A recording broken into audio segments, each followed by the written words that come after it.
MakingStarWars.net.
Hey, YouTube.com. I'm Jason Moore from MakingStarWars.net.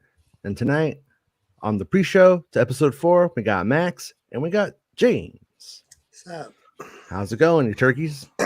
Jive turkeys? You're a jive turkey. That was pretty good. Ridiculous, right? I like that song. Yeah. It's, sometimes, like Mapuzo gets wet. You're from my what? tears. From my tears. What gets wet? Mapuzo. It's a planet. What? Oh, that's right. It's a whole That's what planet. you call it. That's what you Yeah. call it. In a Star Wars, it's a planet. Mm. But yeah, so in my Puzo.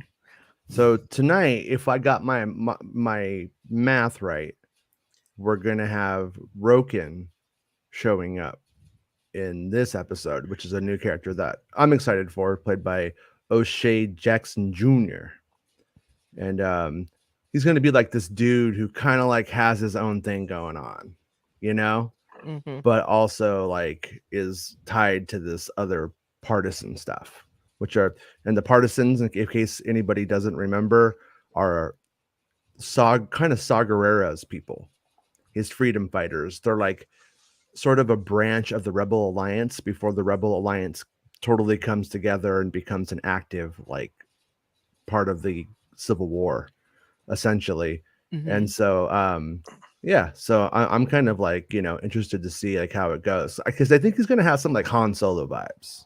Yeah, I think he's gonna kind of like have this like, I got my own shit going on, I got this thing to do and that thing to do, but but also does like the right thing. But also kind of like Haja is sort of one of those types too, to some extent, and they're not a Mapuzo. No. Have they ever seen Mapuzo? I don't know. They may have. We'd have to check the Galactic Guide for that one. I have not seen your Puzo. No, it's not mine. My Puzo. I don't know what you're talking about. My Puzo. Yeah, check out my OnlyFans for that. Oh, Yeah. Okay. And how's it going, chat? Tonight, Rob gets love first, and on the first comment, and he's not here. What How the many? fuck, Rob? No, It's Rob. got shitty pulls. Yeah. Rob has some stuff going on, some work to do and stuff. So he's like, I'm not going to mess up my schedule. And I was like, yeah, don't. I'll see you in the morning. And he's like, okay. It was his idea. Don't get me wrong. But yeah, but Rob loves you too, Manish. But me, you gotta earn my love. You gotta do a trick. You gotta do a flip. You gotta guess something right in Kenobi tonight. You tell me what's gonna happen. You guess.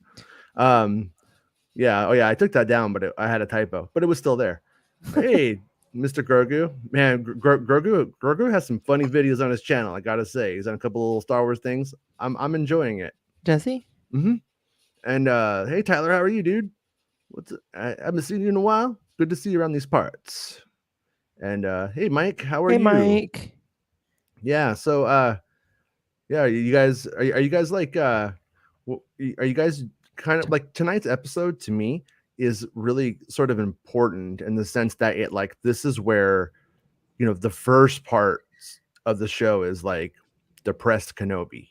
Mm-hmm. You know what I mean? This Kenobi, and then he gets his ass kicked, and then this is sort of like, I think tonight we go to Nur, we're gonna have like Riva interrogating Leia and like digging into her psyche or whatever. And then I think from there we're going to kind of have the show go into a direction that no one guessed.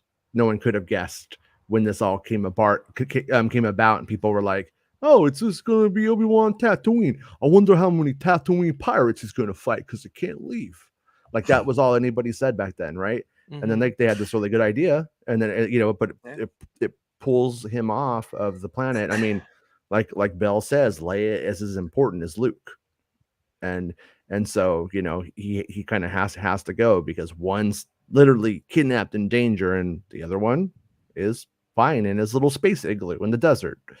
And so, but where I'm going with this is, yeah. So, like, are you guys excited for where we're going tonight? Like, what's going to happen, or are you just like, I'm waiting to see what happens because I was busy all day today. I didn't have time to like kind of put myself up. So yeah, this is my pumper upper show. Pumper Upper show? Uh-huh. So this is the episode where we get like the Rocky 5 montage where Obi-Wan starts training, get his mojo back. I think this is the where we end up to start that. Gotcha. Okay. Yeah, if it could always be wrong, like I said, like the shit I reported, like there's people on the internet who will be like, oh, like I'll be like, yeah, there's a flashback, and it's Anakin and Obi-Wan, they're de-aging him, he's 19 years old, here's what happens in it, and all this shit. But I'm like, but I say it's in episode 5, but if it's in episode 4, you got it wrong. You know what you're talking about. It's like, what the fuck? What the fuck are you on about?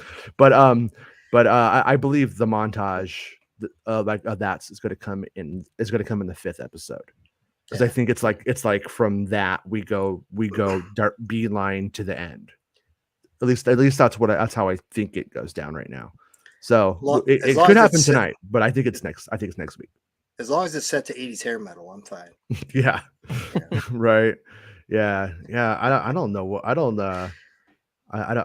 know if it's going to be. I don't think it's going to be like an actual like montage, though, just to be clear, because people will take our facetiousness and say you said it was a montage and it was training. Yeah, don't take anything I say serious. Yeah, that'll end poorly. Oh, but I do have something that's very serious. What's that? Oops. Today is Katie's birthday? Yes, today's Mohawk's birthday, and Rocky and Gizmo. They turned 2 today. Triplets. Yes. Little weirdo triplets. Yeah. Hearing each other's thoughts. They have their own twin language. All kinds of weird stuff. And guess what they were doing this morning? Meowing. Making a cake. Fighting. Yeah. Mohawk was fighting everybody. That makes sense. Said, it's like, you can't do that. It's your birthday. Yeah. You can't stop Mohawk. You could try, but you can't stop Mohawk. Happy birthday, Mohawk. I know Mohawk will win kitty dominance. Yeah. Hey, Brian, how are you, man? Jake says, is it all possible Quinlan is O'Shea Jackson? Seems unlikely, but I don't know. I'm saying he's Roken. That's what I've been saying. And I've been a Roken record about this one. That's good. And like I said, I don't mean it like somebody on Santa's show. I think they were joking, but they're like, "Don't fat shame," and I was like, "No, I'm not." But it's like O'Shea Jackson Jr. is a stocky dude. I don't even mean that. I mean, like, if he started working out, he would be like, you know what I mean? And I heard he's Ice Cube's son. Yeah, looks just like him. It's like a little fucking clone. It's like a little clone wars going on here. Yeah, looks just like him. It's pretty rad. I mean, It's like, yeah. Does he say? Nice. Does he say? Bye, Felicia. Might say it to somebody tonight. What do you call it? Bye, Riva. But anyways, where I'm going with this is what I'm trying to say is, like, it's not like shaming him or putting him down or like a slight against him, but like the Voss character as he's been depicted classically in Star Wars is more like that dude that was the Dothraki dude that's in like More Game Jason of Thrones. Momoa. Jason Yeah. Momoa, yeah. Yeah. He's more like a Jason Momoa, and like it's just like two different. Like I don't think they would go that route for Voss unless like Voss, like I said earlier, just started like, well, Clone Wars are done. I'm just gonna kind of like, drink a couple beers with my friends. But Voss Hog. Yeah, Boss Hog. Boss Hog. What are you talking about? No, I Dukes of Hazzard? said Voss Hog. Now Bo and Luke didn't know it. He's all go to Cute. No, that's never mind. I'm getting mixed up. Okay. Yeah, most people forget that Quinlan was actually in live action, technically, because he's a background character in Mos Espa. It was retconned into that, and that's just like like somebody's like 7-string guitar player from a hair metal, not a hair metal band, but like a death metal band in the early 2000s. Yeah. Right. Yeah. I liked it at the time. I was like, that's cool. But now I'm a little bit like, man, we're gonna end up getting like Jason Momoa playing him. And we're gonna be like, what the fuck is that? When you see Phantom Menace, like just some dude. Ryan asked, do you know if they ever explained in the episode why Darth Vader let Obi-Wan go? I'm gonna say that like, I mean, like I said, you could bring all the baggage you want to it. Yeah. I don't think they've ever explained it, and I don't think it's explained in the narrative itself. And but I do think that you can, if you were to just like analyze it as a text and be like, what must it mean? Then at the beginning, we have the Grand Inquisitor who lays out a very big lesson for us in the very start, and that's that Jedi capture themselves and all this kind of stuff. And like Obi-Wan or Vader proved it by literally baiting him outside. He baits him out, he captures him, beats the shit out of him, burns him, and then I think like he's sort of like, in my opinion, he's sort of disappointed in the fight. Like he wanted more. He wanted him to hit him back and stuff. He wanted an actual like, so they're coming to get me. No, but anyways, I don't know if you guys can hear that or not. Probably. I can. Yeah. But anyways, so you have so if we just look at it from the text as it is without putting anything in from anything else and just look at it just by itself, you might just be seeing where they take Obi-Wan, so that way he could finish him off wherever he's at and just get the rest of them. I mean, that's the most logical reading, I think. Well, there's been a lot of different takes that I've seen on it, and I think the one thing that people get wrong is they think, well, that it's Anakin kind of showing through, and he's being compassionate towards Obi-Wan because the light side.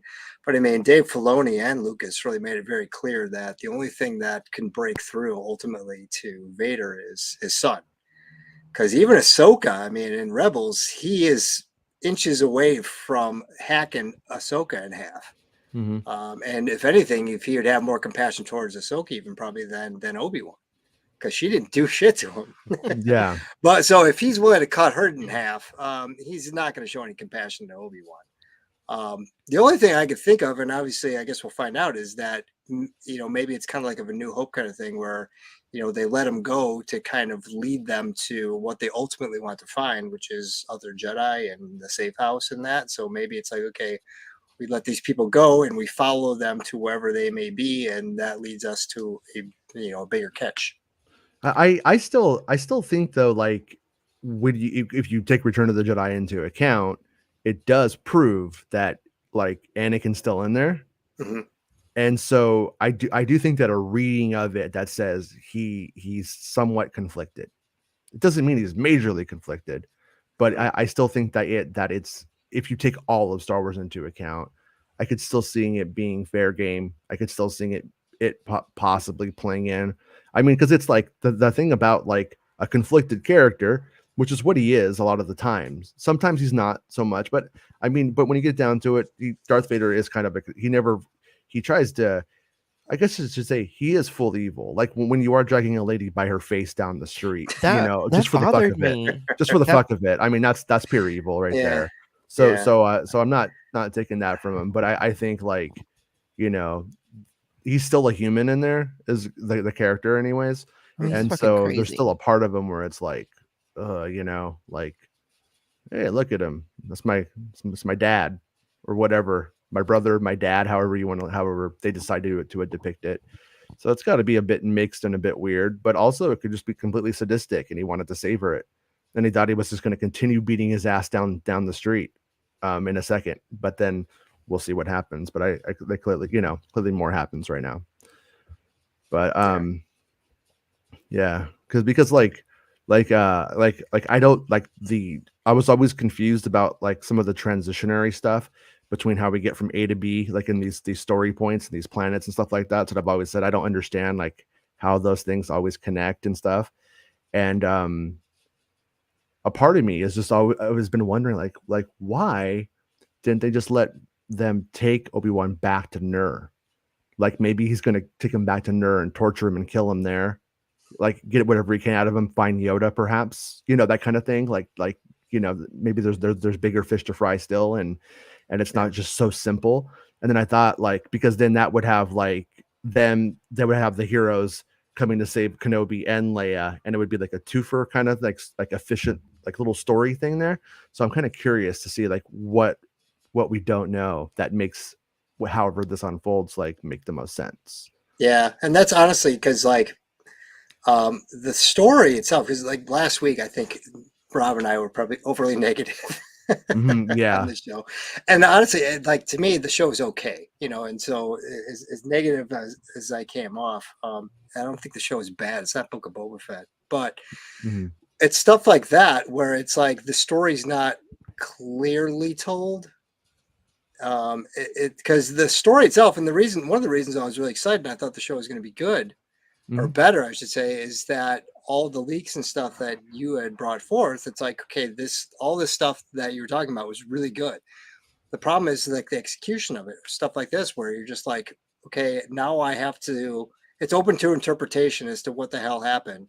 Yeah. Because it's not clear. So now I'm wondering, I'm like, well, this doesn't make any sense. And I have to interject my own thoughts and opinions as to, well, he's showing his humanity, or, well, he couldn't walk through the fire, or, well, so all of a sudden I have to like make up an excuse instead of just watching the show and having it be told. And there's a time and place for ambiguity, but I don't think that was one of them. Yeah. So that's my disappointment in the show, because Obi-Wan, obviously Ewan McGregor's great. The little girl that plays Leia is fantastic. The story itself is great, but it's just lacking in its execution with little things like that. That's where it loses me. Yeah, I was telling a friend today. I was like, like the stuff that pisses me off about it is completely irrelevant stuff. Like Leia running for 2 seconds and Darth Vader being shot sitting down and looking awkward when he tries to stand up.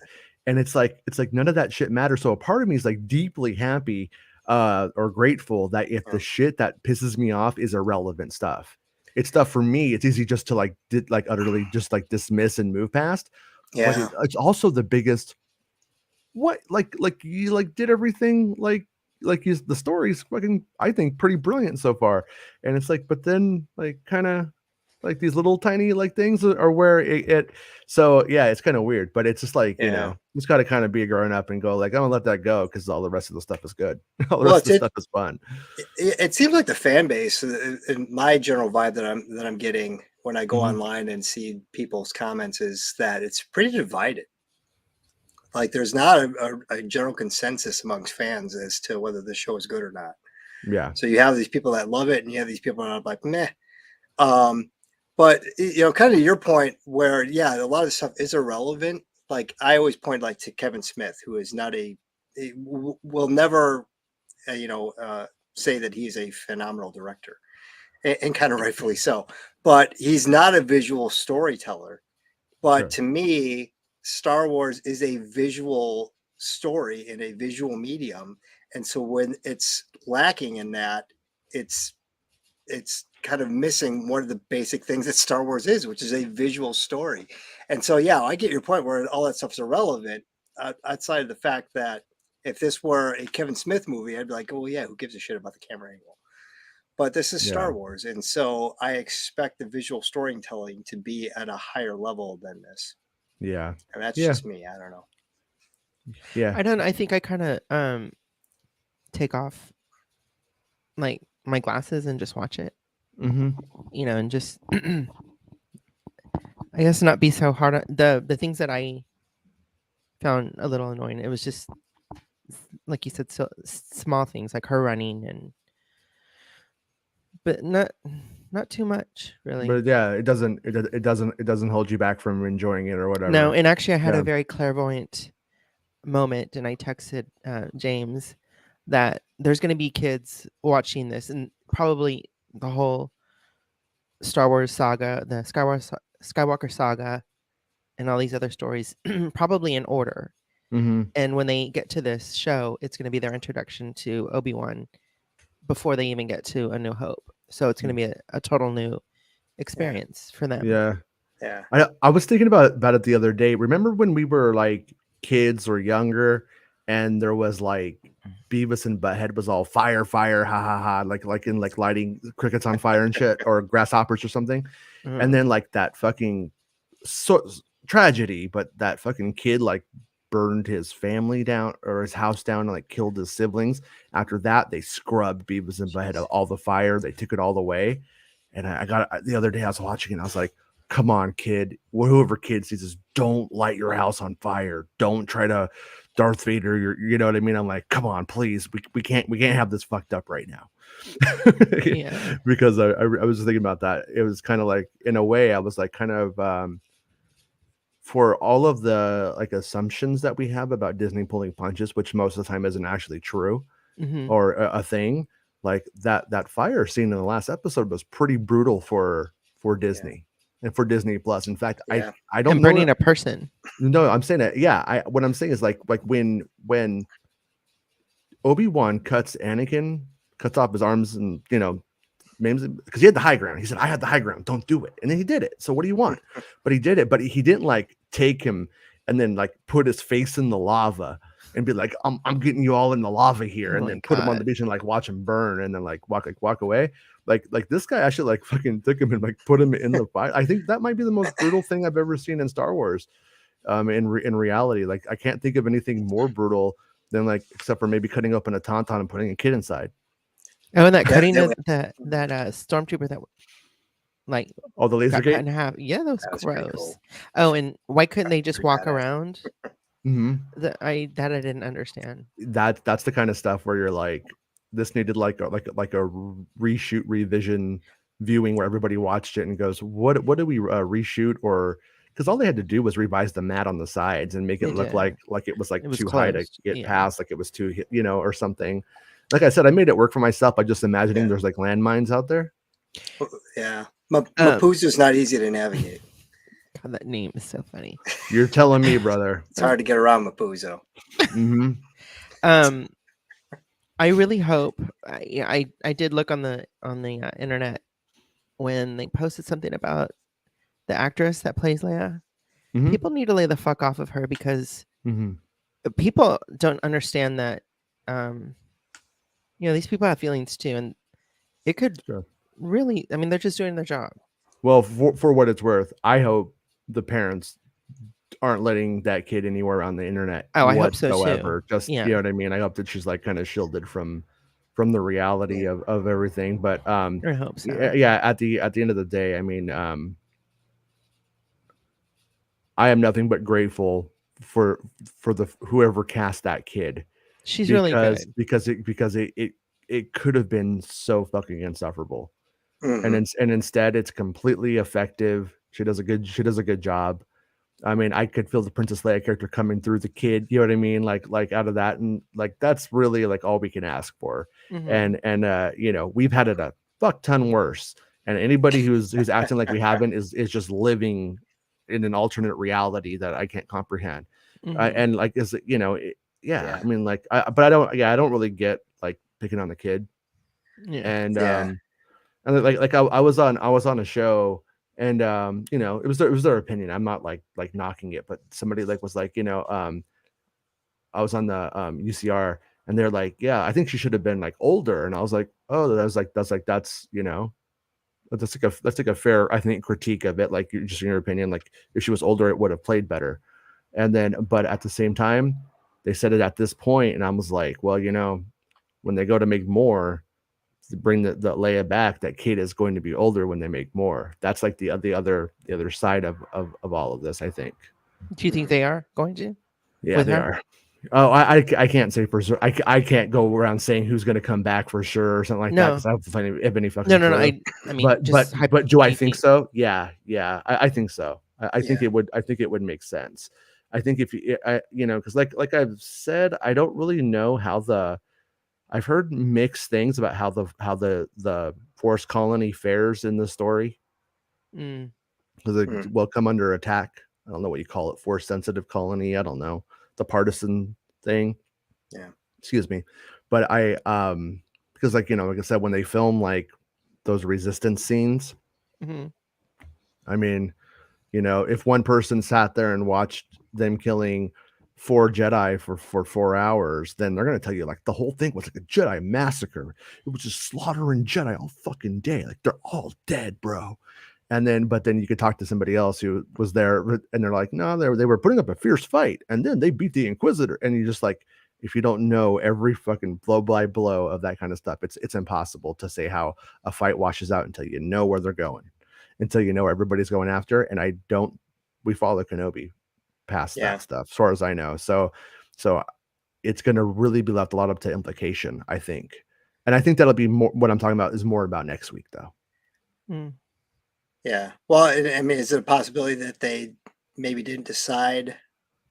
So they filmed kind of two different versions and decided to put together an editing, or they're pretty I locked don't in think once they so. get to the production side.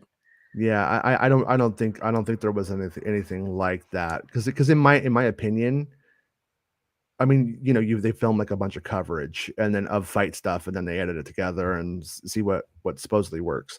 But I feel like if there was like alternates for the preservation of secrecy kind of thing, I feel like a lot of the stuff we've already seen, we would have had that stuff for, and Yeah. not what we're discussing specifically. Well, I wouldn't say like preservation Mm, of secrecy, but okay. just like we don't know which direction we want to go, so film both, and we'll Mm, decide later which yeah. way we want to do it.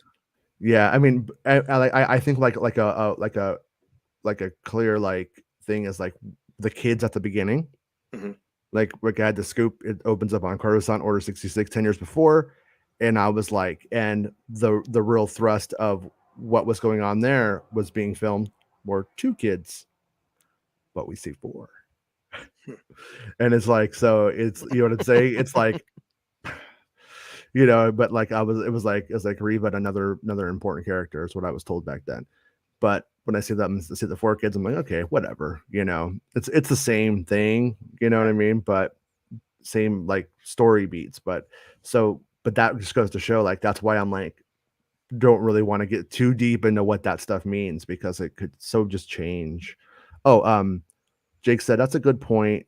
That's what's the unbelievable part was for me. Roken sounds like a cover name from Lucasfilm. Yeah, as far as I know, that's what they were calling him. Devin says, love the channel, and you guys are dope. Thanks, Devin. Love the series and can't wait for the episode. Do you have any info on how long the second fight between Vader and Kenobi will be? If so, as long as the Revenge of the Sith fight? I'm going to make an estimation here, because I really can't I'm like take like they filmed that fight for so long. They filmed like for weeks, like a month or something. And so I Hmm. don't really, and I was like 2 weeks specifically on just that, and then like extra weeks like making it really good, supposedly. I hope. That's what I heard. Like And filmed for a month, or mhm. practiced for a month and then filmed for like No, a month. lightsaber Actual training film. was like a thing before, and they Wow. filmed it. Yeah, there was like 2 weeks, and then like when we got all said and done with additional stuff, and then a reshoot that Hmm. went on, it was a very long time that they filmed that final duel. That's why. But I'm trying to tell people, I'm like, I don't know, but I don't really know the first fight, how long it took them to make that. But I think it was just like normal. I think it was just like a normal shoot. It wasn't Yeah. like they were doing anything super like out of the box and crazy for it. So what I'm trying to say is, um, I heard like the like wire work with Vader and stuff. Like Mhm. like one time he did a flip, like all kinds of wacky stuff. And it's like, so yeah, I'm not saying that they're going to use it. I'm not saying it's going to be in there, but that's what they were doing on that second fight. And then I also know in the second fight, like he gets like his mojo back. So when Darth Vader says something, he will say a smart ass British reply. When Because Stella that's gets her what groove Kenobi back. does. Once Stella gets her groove back.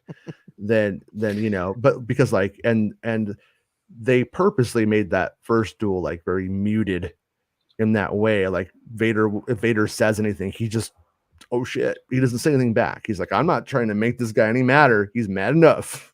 Like he's not, he's not shit talking or anything. He's just trying to like buy time for his friends to get to safety and then save his own life, he hopes. And when the first time I saw it, I was like, oh man, because you want to go right to the fight. You don't really want to see the pre-fight. You want to go right to the fight. And but I think when all is said and done, like that first fight may be slightly more appreciated for the drama. Like when we're for 5 years out and we just sit down and watch the whole thing in like one long sitting, like that first one, I'd be like, yeah, that's what this is. And then, but that's all hinging on it being really great at the end, right? Yeah, I compare it to like the Phantom Menace, the first fight when Darth Maul shows up in Tatooine. Yeah. But Pre-fight. Yeah, it's pre-fight, but at the same time, the one in Phantom Menace was done obviously in a much stylistically much better fashion. Yeah. But oh gosh, this hold on, I'm feeling a little tired. If you need to crash, you could always come tomorrow morning in the end. Just letting you know though. No worries. I want to watch this. This is what we're doing is ridiculous. And there are 66 of you online. So order 66 the like button for me. Yes. And I swear I will not activate the chip in your head if you do it. I promise. Devin says, love the channel. You guys are dope. Love the series. Okay. Oh yeah. So is it as long as the Revenge of the Sith fight?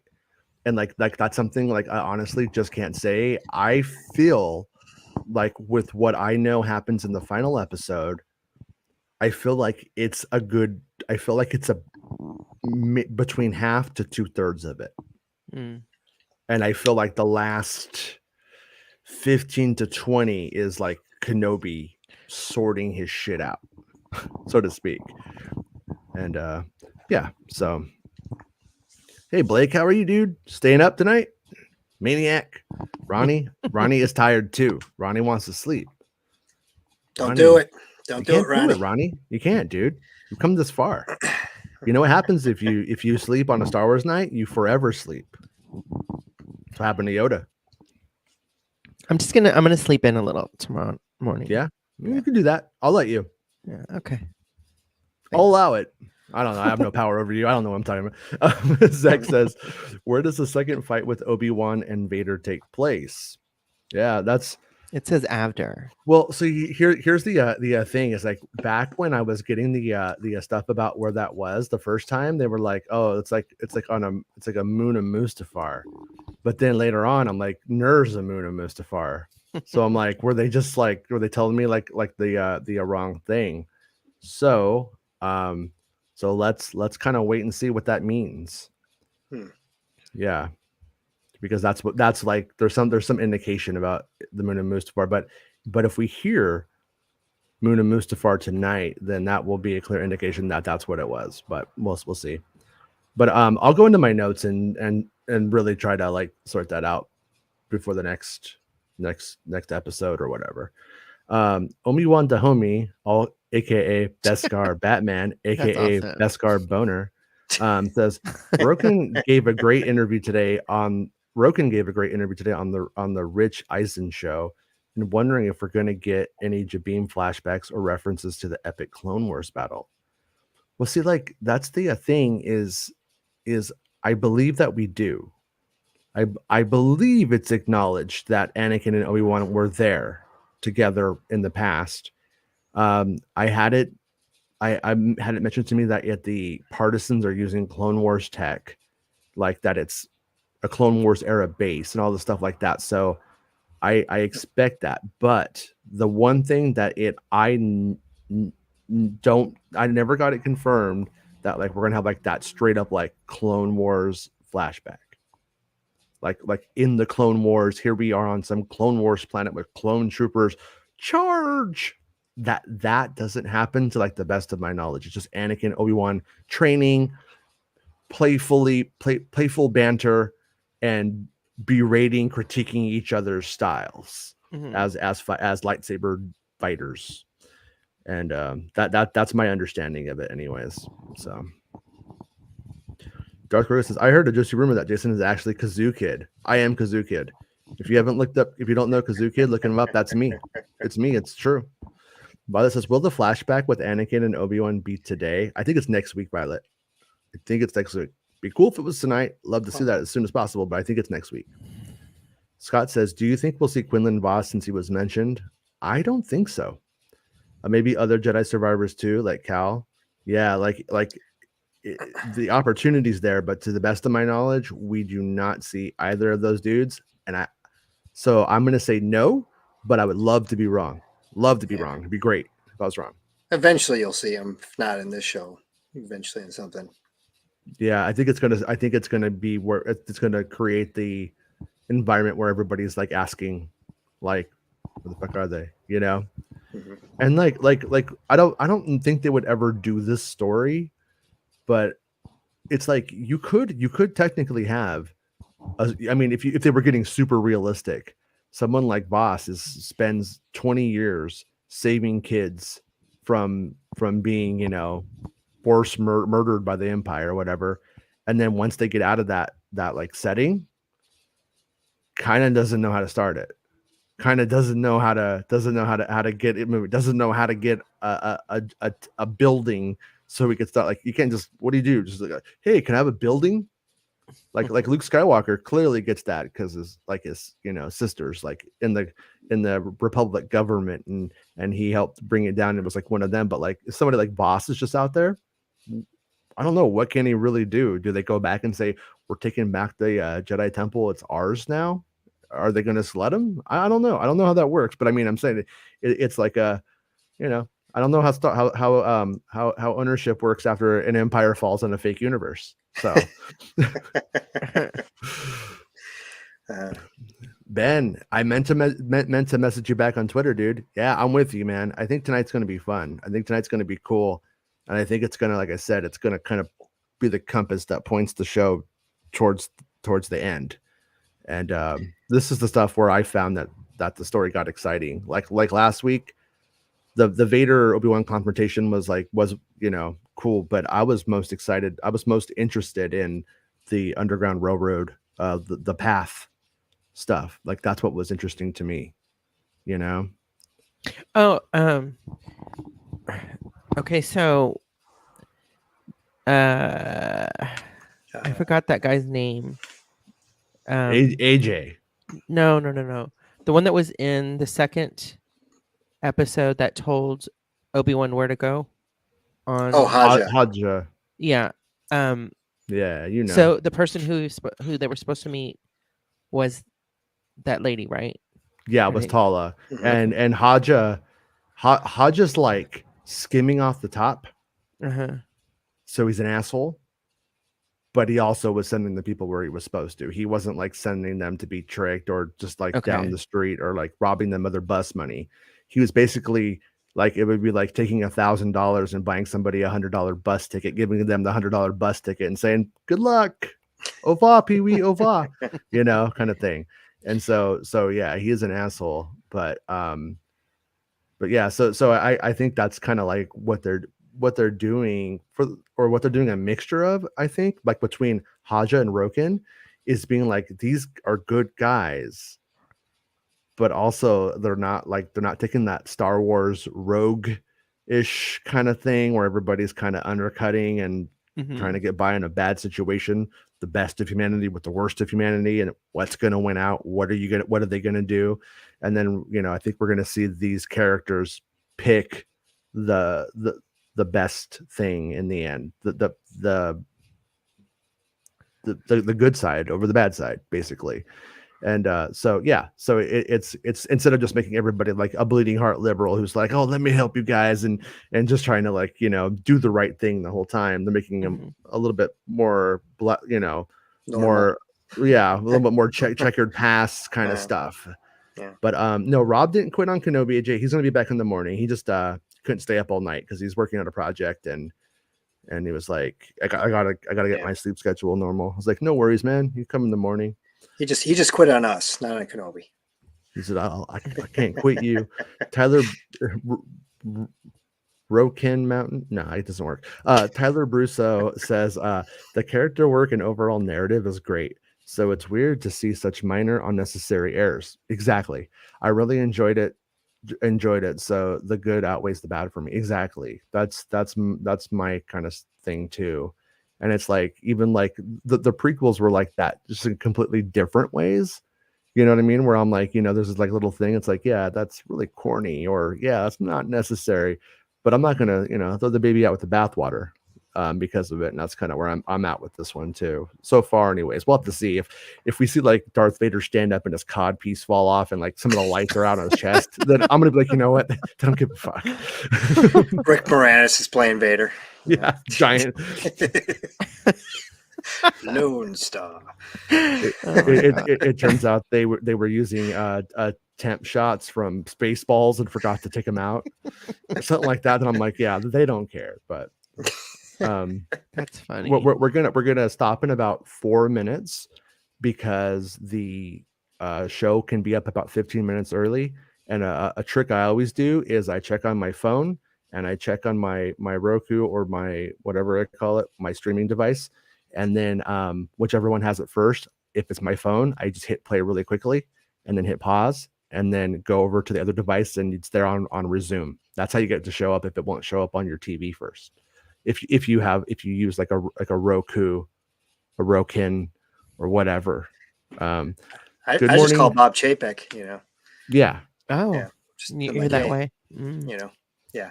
You're a big deal, right? Let's cut 20 minutes and save some money. Andrew Schmidl says, hey dude, how's it going? Good morning from Berlin and good eve to all of you. I miss world building in Kenobi too, but until now it's still brilliantly paced, so enjoy the Rocky episode.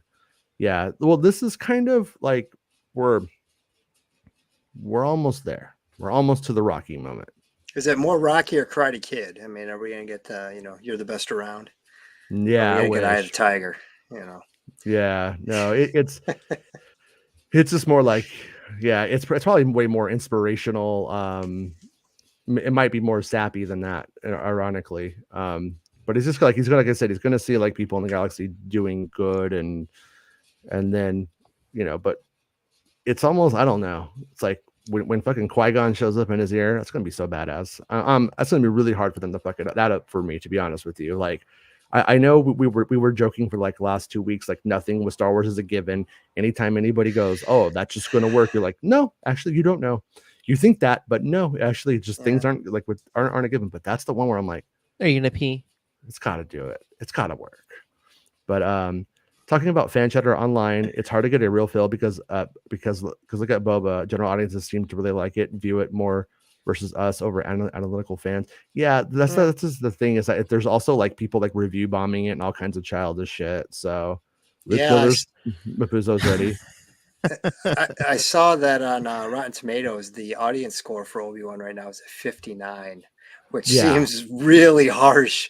I mean, the critic score is 88, so there's like a huge gap between those two. I think 88's given it a little more credit than it deserves, but 59 is, I mean, that's horrible. Wow. I mean, the thing about it though is it's like we saw part 1 of Act 2 is what it's like really up to right now. So it's like I don't really so like whatever the score happens to be, it's completely irrelevant. I mean, in terms of true, like it could be 99% positive right now, and it wouldn't fucking matter because so much hinges on what happens in this next part, and then where it goes from there, and are people invested in the story from here and stuff. And good morning, Patrick.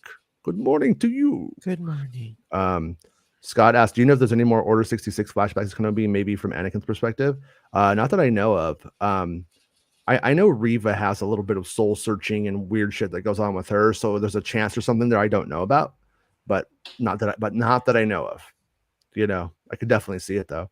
But I think we will call this one a pre-show, guys, and everybody go and get your chocolate milk and your potato chips and sit there like a weirdo and eat potato chips and chocolate milk like a gross human. Now, do whatever you drink coffee, whatever you have to do. Yeah. Watch it while you diarrhea on the toilet with the phone. I don't care how you do it, however you want to do it. When in Rome, you know. Yeah, right. I mean, I'm not going to judge you. Just don't tell me about it.